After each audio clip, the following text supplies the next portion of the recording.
Hi everyone, this is Sherrie Clark, and welcome to Courage to be Seen.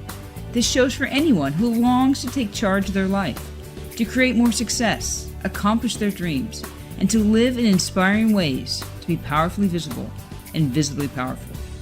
I will be sharing stories with you from my own career and experiences, from leading engineering teams for the last 20 years, and also from interactions I have been blessed to have with people I've met from around the world. I want to give you the tools, techniques, strategies, and inspiration so you can be the best you. You can achieve the success you desire, personally and professionally. Being authentic, confident, and empowered are the keys to success and the life that you want. You can have the courage to be seen.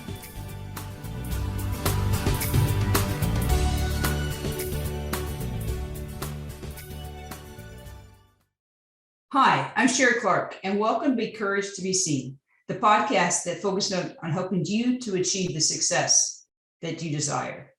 I will share with you tools and techniques, stories and strategies, so you can be more authentic, more confident, and more empowered.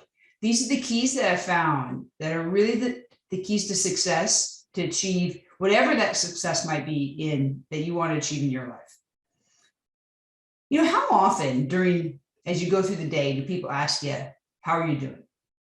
And so often we always just say fine. It's like a default answer before even the question has completely came out of someone's mouth. But when you stop to think about it, are you really doing fine? Unfortunately, right now, too many people aren't. The world is getting back to normal, or some type of normal. It's never going to go back to the way it was. But people are at least coming out of the COVID times and lockdowns and limited on what they can do or travel or see people and figuring out what is the way as we go forward. But at the same time, as we're doing so many things, once again, I'm shocked to find out how many people are suffering from burnout. Not just mild burnout, but substantial burnout. I mean, it was so much, and I really couldn't understand how significant this was. So I had to do some research. I had to talk to a lot of people and find out, why are people being burned out and what can we do about it? If everyone should be excited, the opportunity to do things once again, and instead of being excited and life going in a good direction, too many people, they aren't fine. Even if they may answer that question, how you doing? I'm fine. How's your day going?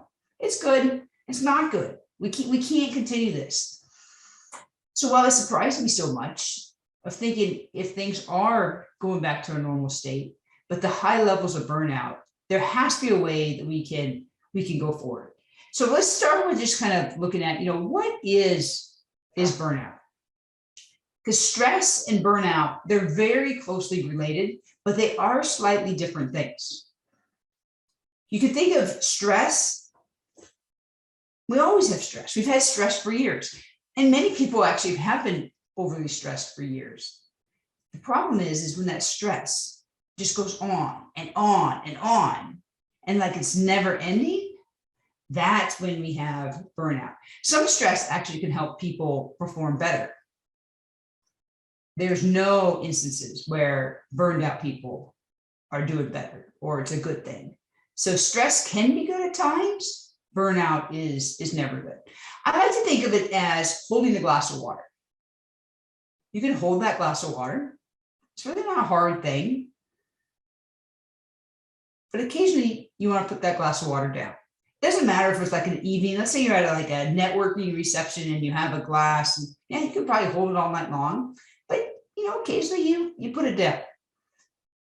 And as long as you put it down once in a while, picking that glass back up and holding it is no big deal. You can think of holding the glass as stress. Not too bad. Put it down occasionally, pick it back up. Life's good. Now, let's say you had to hold that glass and hold it up for hours, maybe days or weeks or years, as we've been doing right now with COVID. At some point, holding that simple glass is too much. That's the difference between stress and burnout. You can handle the stress as long as there's a break. Put the glass down. But if you had to hold it in your arm and hold that glass for the next week, for the next month, there'd be some time that you just couldn't take it anymore. At that point, that's burnout. So stress, yeah, I want water. And while I have that glass or I want that drink, yeah, I'll handle holding it. So stress can be good. Burnout never is. So you can say burnout happens when the stress or pressure from work reaches a tipping point. It becomes too much or goes on for too long. There's lots of different kind of statistics that I've read that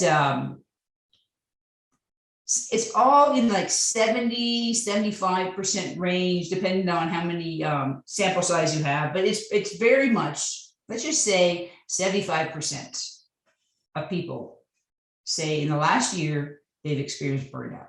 That is a crazily high number. The World Health Organization likes to, when I looked at them, how they define burnout, it's the feeling of emotional and physical or mental exhaustion that happens as a result of overwork. Overwork, that's crazy. When you're overworked, you're working too hard, too much, or for too long. So it is one of the things that I think we really have to address. You can also get burned out from things other than work. Of course, the big organizations might say this is a work problem, but you can get burned out from parenting, especially if you've had a newborn or a child. When lack of sleep, it can go on too long, or if there's health issues in your family. You can also get burned out from just overcommitting and having too active of a social calendar. It seems kind of strange in the last couple of years because we haven't done as much things. But think back, even a few years ago, too many kids were in too many activities and families were trying to be in too many places at once. Definitely an instance where you could have burnout. So it's more than just work. Burnout leads to low morale. It leads to more mistakes and a lack of engagement at work. As I said earlier, there is no good that comes from burnout. It's something that we need to deal with. I want to give you a couple of signs of how to recognize burnout, because you may be wondering, is this stress or is this burnout? How serious is it? First of all, like if you're dreading work, there's a good chance that you have burnout. You shouldn't be dreading anything. Now, maybe you really don't like something that's going on at work today. You have a big presentation, or there's just that project or that one thing that you have to do. But if it's day in and day out that you're just dreading what you do, maybe you have burnout. Maybe you just get irritable or angry a lot and you don't know why you're getting angry. Maybe you just stop being interested. There's no motivation. It's really hard to try. Kind of feeling of hopelessness that you just can't do anything. Other more subtle signs can include like it's hard to be creative, to solve problems. You need to think of new ideas and come up with whatever that kind of next idea is, and you just are really struggling. You might say, well, it's a mind block and you just can't think. Maybe you're burned out. Maybe your brain's not working. You have like brain fog. It's hard to focus. How about, are you exhausted? Even when you've had enough sleep. Now, too often we don't have enough sleep.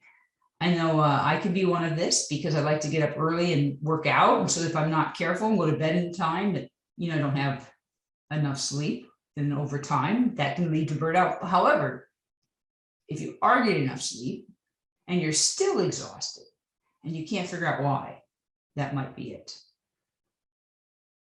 How about though, even if you get to bed, is your sleep patterns inconsistent? You wake up too often. Some days you can sleep, some days you can't. A few other things, lack of sense of accomplishment, like you never do anything. It's hard to connect with people. You feel very isolated, alone. It's just hard to get motivated to do anything. These are the kind of things that, maybe you're surprised. One I thought was interesting is if you have a lot of health issues, more than normal. Now, we are having some interesting health issues because when we haven't seen everyone, we didn't spread germs as much. Now that people are going out and doing things, there's a lot more just illnesses from viruses other than COVID, just normal things that we're seeing. But in general, if you have a lot more health issues, it could be burnout. Now, there's some jobs that are more likely to have burnout than others. They say jobs where you don't have any control. You really can't have any say in the workload, that you don't get any recognition. Maybe it's unclear expectations, just overly demanding. These kind of high pressure environments lead to burnout more often than when people have some control or they feel like they can control their own environment. So think about, what are you experiencing? Are you experiencing things that look like burnout? Do you have the type of job that is high likelihood of burnout? But if 75% of people are experiencing burnout, you could almost say almost all jobs today are experiencing burnout. So I want to go over some things that you can do. I want you to eliminate burnout from your life. Now, if you do not have burnout yet, or maybe it's not too bad, things that you can do to reduce the chance of experiencing burnout are better than having to deal with it at the end. Because once you have burnout, you're already stressed out. It's much harder to overcome it. So some of these you could proactively do, and then that way you don't get burnout in the first place. The first step, and this is very important, I want you to think about and make the decision about being burned out. And I know that sounds crazy because you say, well, wait, all this stuff is out of my control. How do I get to decide if I want to be burned out or not? Too often we just go with the flow. Think about when you're around people that are gossiping. It's very easy to start gossiping. And you might find yourself participating in that gossip, even though you didn't intend to. Or how about if you're at work and people start complaining? Do you find yourself feeling more negative? Do you find yourself like piling on to those negative comments? Burnout could be the same way. Now, I'm not saying that because I'm trying to dismiss it. This isn't important. I'm actually doing this whole show on burnout because I think it's so important. But at the same time, I think we need to decide we don't want to be burned out. We don't want to contribute to this. And why I say this, if you look in our news today, if you look on social media, it seems like we're just adding on, we're piling on, we're making it even worse when that's all you can hear about. When you hear about just how stressful everything is, about where everyone is overworked, it continues like snowballing in the wrong direction. And that's not what we want to do. In fact, I would like you just to shut off the news, shut off social media, limit your exposure to these negative influences. That will help you. So decide. I'm going to give you more tools, but first thing, decide you don't want to be burned out. If you can make that decision, you'll find the rest is a little bit easier. You want to take control of your life there first, then we'll take control of actually what you can do to reduce the burnout. But start with that decision. It's not easy, but it is an important first step. So the sooner we do that, the sooner we can go on. So I have a few things that we can go through if you are experiencing burnout. It comes from being overworked, overstressed. So the first thing you want to do is see if there's a way that you can take some breaks. That way, like putting down that glass of water, right? You want the more breaks you can take, the better. Now, I realize you can't take breaks in a job whenever you want. But when you can take breaks, also think about what you're doing on those breaks. And think about your breaks in a variety of times. Is it that 5-minute break for coffee? Is it the lunch break?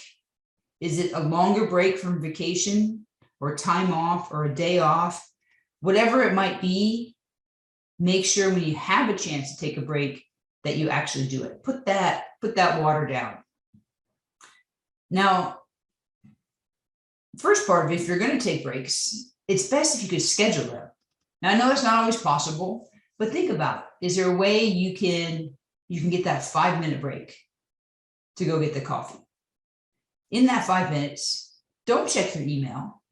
Don't check social media. Don't add to the stress. Really try to take a break. Walk around the office. If you have some time at lunch, take your lunch break. Go outside, get some sunshine, walk around the block, whatever it might be, but take that break. And like I said, no email, no social media, no contributing to the stress. On some kind of rhythm, you need to take a longer break. Half a day off. Take Friday off. Take that week of vacation, 2 weeks of vacation.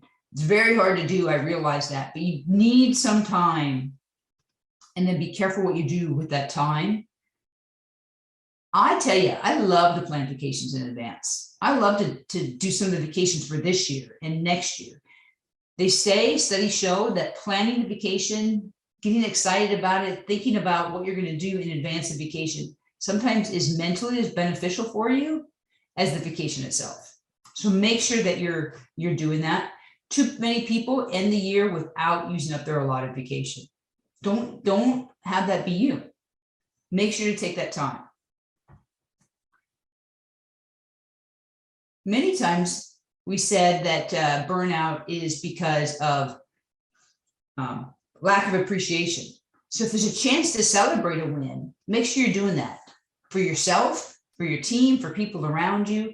Take that moment. It could be something small. It can be a cupcake. It can be all kinds of things. Sometimes it's just a thank you and job well done. But take that time to celebrate, and you'll find out that will definitely help with burnout. The next thing is make sure you have your boundaries. When you're going to work, working from home has definitely made dealing with boundaries much more difficult. Sometimes it's hard to stop working when you're at home. Well, what do I do? I'm going to go into the other room. When do you start working? Well, I'm already at home, so maybe I'll just answer a little bit more email. When you go to the office, when do you leave? When you leave the office, do you still do some work from home in the evenings, the weekends? Now, I'm not saying you don't need to do some of that, because I do that. I have international teams, and I definitely have to work at some crazy hours. That's part of my job, and I realize that. But you know your boundaries, know your calendar, know when you'll work, when you're not going to work. Put time on your calendar for personal time. When's that time that you're going to get the stuff done that you have to? Don't overcommit. Make sure you say no when you need, but know your boundaries and then stick with them. Next thing is all around self-care. If you're not taking care of yourself, you will be burned out. When was the last time you got a massage or a facial? Have you exercised lately? How about something simple like a bubble bath? Listening to music, going for a walk around the block, invite a friend out for a drink. Don't talk about work. Don't talk about kids. Maybe talk about things that you'd like to do next year on vacation. It doesn't matter, but take a break. Make sure you're taking care of yourself. It doesn't have to be expensive. Maybe it's just reading a book on the couch. Sit in front of the fireplace. Make sure you're taking care of yourself. You need to become more resilient. Actually, I've done a whole show on being resilient. You can look through the archives. But you want to make sure you have that network that you can tap into. You can have friends so you're not feeling burned out. Set goals and objectives. You say, well, work doesn't seem like it contributes to anything. Set your own objectives. That way you're working for something that you believe in.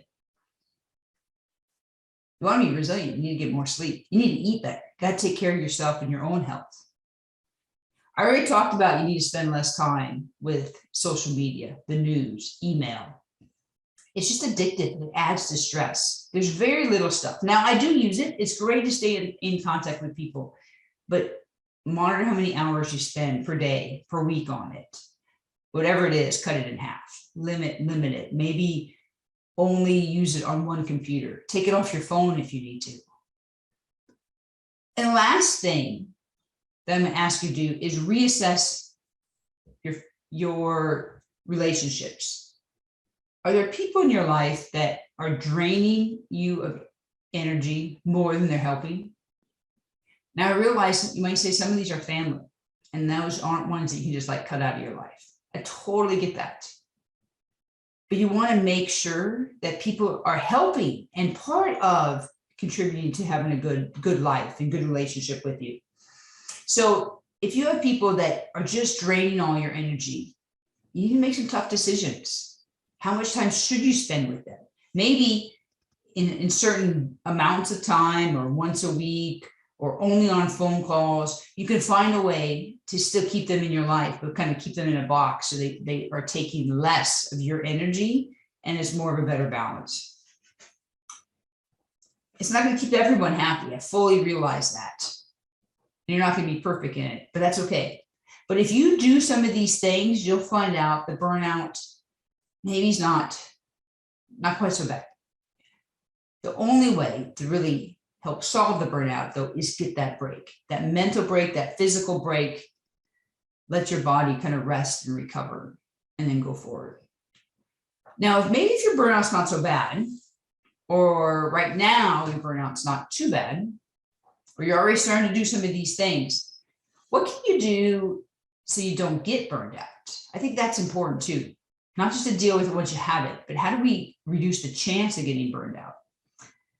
First thing I'm going to ask you to do is reassess your life. What can you let go? You know, some people are very particular, like on how clean things will be, how things look, their response time to email, how many emails are in their inbox that haven't been read. What are you doing that's really not that important that maybe you can let go? Just kind of loosen up on it. I have found, like, I've subscribed to podcasts, and then once they build up in my iPhone, you know, I have to listen to them all. Even if I'm not that interested in it, you know, I realize I don't have time for that. It's unrealistic. You just got to let that go. Delete some of them. How many emails do you have that aren't read? Maybe you could just delete them or put them in a folder so you can still search for them if you need, but don't think you're going to ever actually clean them out. Do you get magazines or newspapers that you don't read, but you still just keep them and they pile up? Maybe if they're a certain age, you could just throw them away. Like, clear out your life, clear out that mental clutter that's adding stress to your life that's not important. Is there anyone that you could get to help you? Can you hire someone to help clean your house? Even if it's once a month, maybe people like it once a week. Can you get someone to mow your lawn? Can you get a virtual assistant to help out with things? Find a way, and maybe it's not always things that you pay. Maybe you can work something out with a friend. You do something for them, they do something for you, or family, but find a way to clear out some of the work that's making you feel so busy.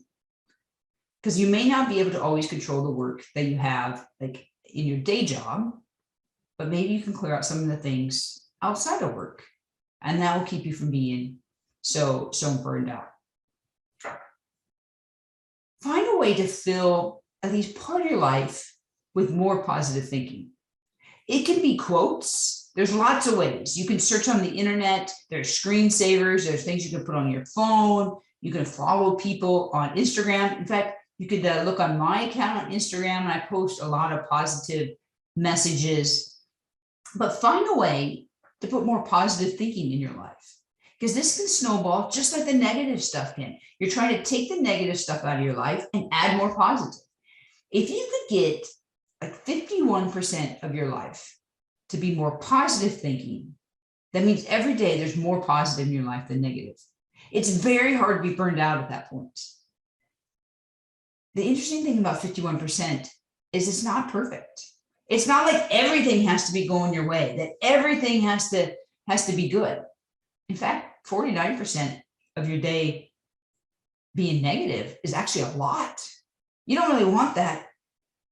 But when you think about it, even if it's 49%, that means more good things are happening than bad.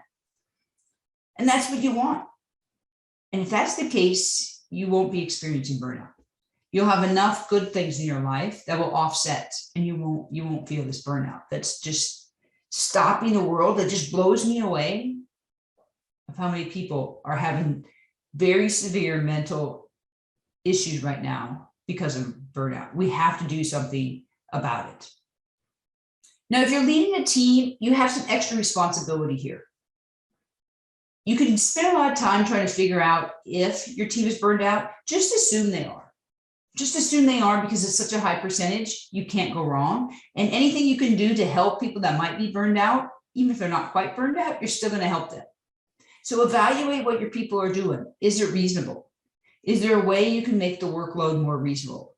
Help them prioritize. Say what doesn't need to be done now. Help them focus. This gets done first, then we'll worry about that. There are lots of tools you can get for workforce planning. Some of them are great. You could use a simple spreadsheet. Put people in there. What are they working on? Is it reasonable? Are people on too many things? How do you limit some of the people that might be getting burned out? Encourage them to take time off. Encourage them to take their vacation time. It's already planned, right? It's already supposed to be theirs. Make sure that they're using it. Try to give them some control. That's a lot of times when people are burned out, they feel like they have no control. You want to make sure that you aren't contributing to the burnout by having too many levels of approvals. They can't make decisions. And then what kind of mental health programs do you have for your company? Encourage people to use them. Share your own experience with mental health and how you've overcome it. So that way we can get rid of the stigma around mental health. So many people are experiencing burnout. This is definitely something that we have to deal with. We can't keep going on. I was just blown away. I was excited for this year, and it seems like so many people are being left behind. This is not something we want to continue. We want to grow and have excitement together. And so many people are feeling helpless. It doesn't need to be this way. You can choose today to have less burnout.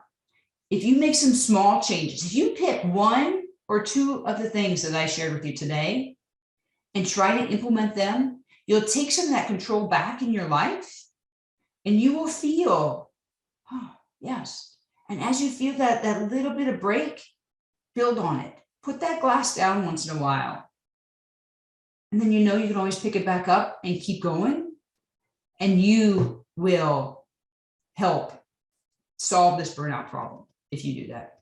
I hope you enjoyed this episode. I encourage you to subscribe wherever you listen to podcasts. Check out my website, couragetobeseen.com. My contact information is there. My coaching program's there. I love to hear feedback of what you liked, if any questions you had in the episode, what you'd like me to talk about in the future. You can also follow me on Facebook or Instagram. And so until I talk to you again, I hope you have a great day. Thanks for listening. Thanks so much for joining me today. I hope you've been inspired to take action on at least one thing starting today. To learn more, check out couragetobeseen.com. There you'll find my blog and additional resources, including you can download a copy of 10 Ways to Live a More Courageous Life. Thanks again for listening, and make sure you tune in next time to learn additional ways to have the courage to be seen in your own life.